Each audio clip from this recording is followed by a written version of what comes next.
E sapete perché è incompiuto? Perché lui nel 1482 si trasferirà a Milano. Si trasferisce a Milano alla corte, lo sapete, di Ludovico il Moro. È una corte importante, lui ci rimane per 16 anni, quindi un periodo molto lungo. E vi mostro un'altra opera che si trova qui a Firenze, è un'opera importantissima, anche questa è l'Annunciazione, sempre della Galleria degli Uffizi, è un'opera giovanile. In questa opera notate delle pose molto rigide, anche molto solenni, però vi invito a guardare la prospettiva con la quale dipinge di scorcio, per esempio, tutte queste mattonelle, la Camera della Vergine, dove si individua il letto, e guardate la prospettiva che ci guida verso l'orizzonte dove compare appunto una scena, potrei dire, molto realistica e naturalistica. La bellezza, per esempio, anche del prato fiorito con tante varietà di fiori. L'angelo, vedete, appena arrivato, è planato a terra e sembra che con il suo vento, col suo movimento, abbia smosso anche i fiori. Vedete che qui sono posizionati. Un'altra curiosità di questo dipinto è, per esempio, l'altare qui dove è posto il leggio, riprende un'opera del Verrocchio che si trova proprio in San Lorenzo, è il sepolcro a Giovanni e Piero de' Medici. Non a caso Leonardo, lavorando nella bottega del Verrocchio, aveva visto quest'opera bellissima che è la sepoltura del padre appunto di Lorenzo il Magnifico in San Lorenzo, e la usa lo stesso modello per il suo sorreggileggio, potrei dire. E qui gli studiosi hanno notato un errore, un'incongruità, vedete, nella posa di questo braccio che gira le pagine del libro. Non so se riuscite a vederlo, fa una piega il braccio che è innaturale.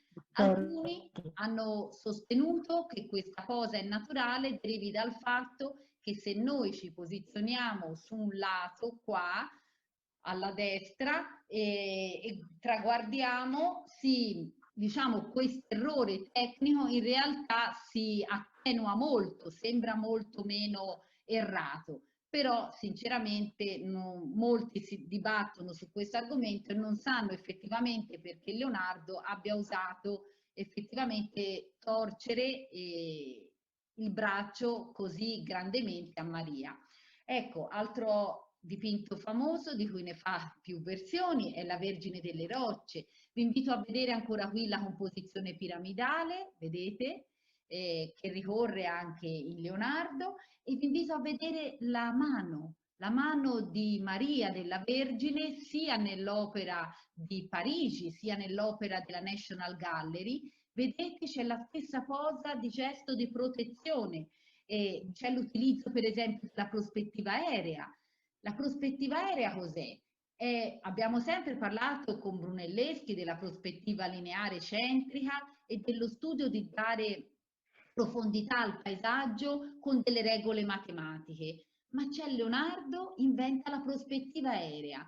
E che cos'è? La prospettiva aerea non è altro che un effetto atmosferico che si crea se voi guardate l'orizzonte, le figure, le cose che sono più in primo piano sono più nitide, mentre all'orizzonte vedete le montagne, il paesaggio si fonde con l'atmosfera e diventa sempre più indefinito, meno nitido. Ecco, questa è un'invenzione di Leonardo, è proprio la prospettiva, quella che è chiamata la prospettiva aerea o sfumato.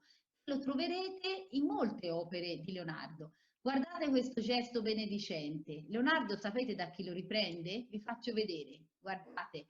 Questa è Masolina e Masaccio, è un'opera sempre che si trova agli Uffizi, è Sant'Anna Metterza, perché qui c'è la madre, lei è Anna, la madre della Vergine, questa è Maria e questo è Gesù bambino. Guardate il gesto di protezione della nonna di Gesù, è un gesto bellissimo, lo stesso gesto che in San Lorenzo fa San Giuseppe nei confronti di Gesù bambino. Questo è un dipinto di Annigoni. Pietro Annigoni che realizza nel 1964, ci raffigura la bottega del falegname e quindi Giuseppe fa lo stesso gesto che aveva inserito Masaccio appunto e Masolino avevano inserito nella pala di Sant'Anna Metterza.